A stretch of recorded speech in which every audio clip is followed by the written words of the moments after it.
தேவனுடைய வல்லமை. 2 பேர் 3 பேர் ஒருமனப்பட்டு எதை கேட்டாலும் நான் அதை அவர்களுக்கு செய்வேன் என்று இயேசு சொல்றாரு. அப்படின்னா அவருடைய பிரசனம் இருக்கும் பொழுது, நாம் ஒருமனப்பட்டு ஒருவரோடு ஜெபிக்கும் பொழுது தேவனுடைய வல்லமை கடந்து செல்கின்றது. நம்மளுடைய வாழ்க்கையில தேவனுடைய வல்லமை கடந்து செல்லும் பொழுது பல விதங்களில் தேவன் நம்மளுடைய வாழ்க்கையில அவர் வெளிப்பட ஆரம்பிக்கின்றார்.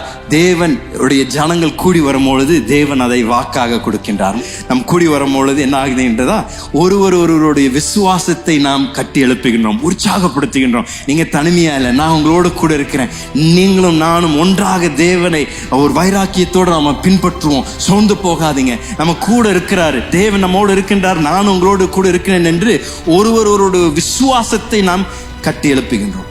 இந்த ஆவிக்குரிய உறவின் அஸ்திவாரத்தை நடைமுறையாக இந்த வருடம் நாம் எழுப்பணும் என்றால் கூடி வருவதை விட்டுவிடக்கூடாது.